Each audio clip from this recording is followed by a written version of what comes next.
زیادہ متاثر ہے اور اس حوالے سے جو معاشی بالادستی ہے وہ بری طرح اس میں متاثر ہو رہی ہے۔ نئے حالات کیا بنتے ہیں؟ ہماری جو تجویز یہ بھی ہے کہ ہم اپنے ملک میں بھی پوسٹ کورونا اکانومی کے بارے میں سوچیں۔ کورونا کے بعد ہماری معیشت کیا بنتی ہے؟ ہماری تو اتحاد یہ ہے کہ گزشتہ 2 سالوں میں حکمرانوں کی نااہلیوں کے نتیجے میں ویسے بھی معیشت ڈوب رہی تھی، کسر باقی رہ گئی وہ کورونا اور اس کو ہینڈل کرنے میں صلاحیت بھی نہیں ہے اس وقت حکمرانوں میں، اور جس انداز سے وہ اس کو ہینڈل کر رہے ہیں یہ کوئی اس سے مختلف ہے۔ اس اعتبار سے آج جو سپریم کورٹ کے چیف جسٹس نے جو بات کیے ہیں جو سو موٹو کورونا کے حوالے سے کیا تھا، اس پر بھی انہوں نے احکامات آج جاری کیے ہیں اور انہوں نے وزیر ہیں صحت کو فوری طور پر ہٹانے کا کہا ہے، اور یہ ہے کہ علامتی طور پر محکمے کے ایک سربراہ کو ہی نشانہ بنایا گیا ہے، لیکن یہ علامتی طور پر ہے کہ حکومت کو نااہل قرار دے رہی ہے اور جیسے کچھ بھی نہیں ہو پا رہا ہے، اور آنے والے دنوں میں کیا صورتحال بنتی ہے خوف کی کیفیت سخت دماغ پہ سوار ہے۔ ظاہر ہے کہ جب ریاست سطح پر حکومتی ادارے وہ متاثرہ لوگوں کو ریلیف دینے میں کامیاب نہیں ہے اور یہ صلاحیت نہیں ہے، پھر پبلک کی سطح پہ عوامی سطح پہ تنظیموں کو، انجمنوں کو، سیاسی پارٹیوں کو،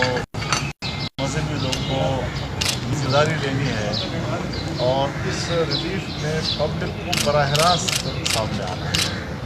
ہمارے پاس الحمدللہ پاکستان میں بہت سے لوگ ہیں، مکمل طبقہ ہے جس کو اللہ تعالیٰ نے بہت کچھ دیا ہے۔ آج وہ موقع ہے کہ وہ صدقے کی نیت کے ساتھ میدان میں آئے، اور پھر جو غریب لوگ ہیں، دہاڑی دار لوگ ہیں، ٹرک کا ڈرائیور ہے، کی ڈرائیور ہے، روزانہ مزدوری کرنے والا ہے، چوکیدار ہے، وہ متاثر ہو رہا ہے اور اس تک کس طرح راشن پہنچا ہے، وہ خرید نہیں سکتا، بازار بند ہے، اور اسی طریقے سے اسکول بند ہے۔ بہت سے ہمارے ایسے لوگ تعلیم سے چاہے وہ اسکول ہیں، چاہے کالج ہیں، پھر ہمارے مساجد اور مدارس کے اندر جو علماء کام کرتے ہیں، ائمہ کام کرتے ہیں، ان کا تو کوئی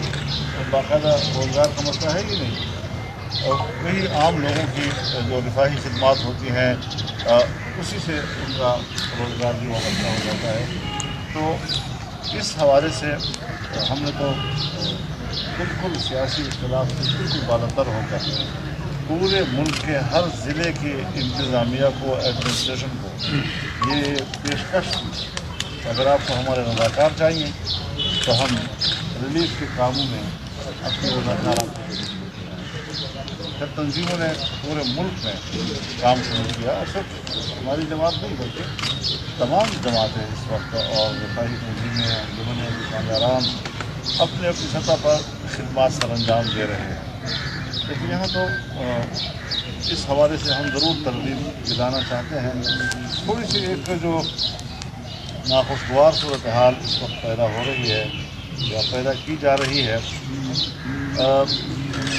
بنیادی چیز یہ ہے کہ پوری دنیا کی ماہرین طب اس بات پر متفق ہیں کہ چونکہ یہ متعدی مرض ہے تو لوگ اپنے بیچ میں فاصلہ رکھیں، اور کچھ احتیاطی تدابیر اختیار کریں اور کچھ جمگھٹا نہ کریں. اس کو ہم نے قبول کیا. اب ظاہر ہے کہ اسلامی دنیا میں اور مسلمانوں کے ماحول میں مسجد میں 5 وقت لوگ جمع ہوتے ہیں، جمعے کے اجتماع میں لوگ جمع ہوتے ہیں. تو سب سے پہلے ہم نے اس پر لبیک کہا اور ہم نے بڑی سنجیدگی کے ساتھ مشاورت کے ساتھ ایک راستہ نکالا کہ مسجد کو آباد ہونا چاہیے. یہ کوئی گرجا یا مندر کی طرح نہیں ہے کہ ہفتے میں کوئی ایک ہی دن بس عبادت کے لیے لوگ جائے. ایک روز 5 دفعہ لوگ جاتے ہیں. تو اس میں جو مسجد کا عملہ ہے وہ اذان بھی دے، 5 وقت امامت بھی کرے، بس یہ مسجد کی آبادی کی علامت ہے. اگر عوام اس میں نہ آئیں تو لوگ معذور تصور کیے جائیں گے، اور اگر وہ گھر میں بھی نماز پڑھیں گے تو وہاں بھی ان کو اسی کا ثواب ملے گا. لیکن مشکل یہ ہے کہ اب لوگوں کو مسجد سے روکنا یہ امام مسجد کا کام نہیں ہے، یہ مولوی صاحب کا کام نہیں ہے، یہ انتظامیہ کا مسئلہ ہے. اگر انتظامیہ روکتی ہے لوگوں کو، ہم سپورٹ کریں گے، ہم لوگوں کو ترغیب دیں گے کہ اگر اجتماع جو ہے وہ کسی ایک نقصان کا سبب بن سکتا ہے تو آپ کو جو کہا جا رہا ہے آپ اس کو تصادم نہ کریں، کوئی ضد اصرار نہ کریں. جس طرح ہمارے مساجد نے، ہمارے مدارس نے اس فیصلے کو قبول کیا ہے اور ایک بڑے لیول پر علماء کے درمیان تمام بین المسالک اتفاق کرائے کہ بعض حکومت کے ساتھ یا اسٹیبلشمنٹ کے ساتھ جو بات چیت ہوئی ہے اس میں جو بھی طے ہوا ہے. لیکن اب مشکل یہ ہے کہ اگر کہیں پر انتظامیہ لوگوں کو قابو نہیں کر سکتے تو پھر امام مسجد کے خلاف FIR درج کیا جاتا ہے، اس کو گرفتار کیا جاتا ہے. صبح سندھ میں بہت زیادہ وہاں پر ائمہ کو گرفتار بھی کیا گیا، ان کے خلاف FIR بھی کاٹے گئے. یہاں پر میں نے خود سنا ہے، سوشل میڈیا پہ تھا یا TV پہ تھا، کہ یہاں کے انتظامی ایک افسر ہے وہ اپنے پٹواریوں کو ہدایات دے رہا ہے کہ مولوی صاحبان کے پاس جا کر کہو کہ بھائی لوگوں کو مسجد میں نہیں آنے دینا، اور اگر آئے تو آپ کو گرفتار بھی کیا جائے گا اور مسجد کو سیل بھی کیا جائے گا. لیکن یہ آپ کا کام نہیں ہے، مولوی صاحب کا کام یہ قتل نہیں ہے، یہ انتظامیہ کا معاملہ ہے. ہم ضرور سپورٹ پہ یہ بات کریں گے کہ جو آپ سے کہا جا رہا ہے وہ ٹھیک کہا جا رہا ہے، اس پر آپ کا بدنام ہے. لیکن میں ایک بات عرض کرنا چاہتا ہوں، میں یہ کبھی نہیں کہتا کہ اگر سبزی منڈی میں لوگ جمع ہیں، چھوٹے کریانہ بازاروں میں لوگ جمع ہوتے ہیں، میڈیا ہاؤسز میں لوگ جمع ہوتے ہیں، بینکوں کے سامنے پیسہ لینے کے لیے لوگ جمع ہوتے ہیں، تو اگر وہاں پر جمع ہوتے ہیں تو پھر مسجد میں بھی جمع ہو جائیں. یہ میری سوچ نہیں. میں کہتا ہوں اگر مسجد فیصلے کو قبول کر رہا ہے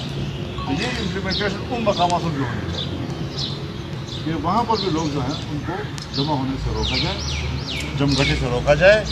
اور بھیڑ نہ ہونے دی جائے، کیونکہ یہی ایک اس وبا کا ایک ظاہری سبب قرار دیا گیا ہے اور اس پر اتفاق کرا ہے. صرف مسجد کو فوکس کرنا، سارا مسئلہ اسے بھی گرا دینا، سارا مسئلہ تبلیغی جماعت بھی گرا دینا، یہ شاید پھر ان رویوں میں کچھ بدنیتی سی معلوم ہوتی ہے. ہم اس کو مسلک تو پھر قواعد تو بہت دور کی بات ہے، مذاہب کے درمیان بھی اس کا فرق نہیں سمجھتے.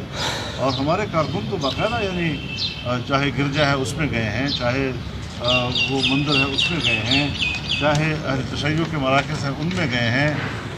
جس وقت بے فکر کیا وہاں سپرے کیے ہیں، وہاں لوگوں کو مدد پہنچائی ہے. بالکل اس چیز سے بالاتر ہوگا، ہونا بھی یہی چاہیے کہ آج حالات جو ہے وہ ایسے نہیں ہیں کہ ہم اس میں کسی قسم کا ایسا تاثر دیں کہ یہ اپنا ہے یہ پرایا ہے.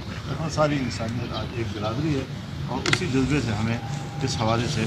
خدمت کرنی چاہیے. اس حوالے سے جو ہمارا پیرامیڈیکل سٹاف ہے اور ان کے جو نرسز ہیں، تو کچھ ناپسندیدہ قسم کے واقعات کی خبریں اس سائڈ سے بھی آئی ہیں. یہی وہ ورکرز ہیں جو اس وقت ایک امتحان میں کود پڑے ہیں اور زندگی کو داؤ پہ لگا کر اس کو خطرے میں ڈال کر وہ میدان میں آتے ہیں اور کام کر رہے ہیں، اگر ان پر لاٹھی چارج کیا جاتا ہے، کوئٹہ میں احتجاج ہو رہا ہے، یہاں پر صورتحال سنگین ہے، شکایتیں ہیں لوگوں کی، یہ رویے جو ہیں یہ آپ کو کوئی نیک نامی نہیں پہنچاتی۔ اس میں پولیس کی بھی ذمہ داری ہے کہ وہ بڑے انتہائی اخلاقی رویوں کا مظاہرہ کرے۔ آج راستے میں مل گیا ان کو مرغا بنانا، ان کو لاٹھیاں مارنا، یہ تو انسانی عزت نفس کے خلاف بات ہے۔ تو اس کے لیے کسی کو حق نہیں ہے کہ وہ ایک نظم پیدا کرنے کے لیے انسان کی عزت نفس کو بھی پامال کرے اور اس کی تذلیل کرے اور توہین کرے اور سر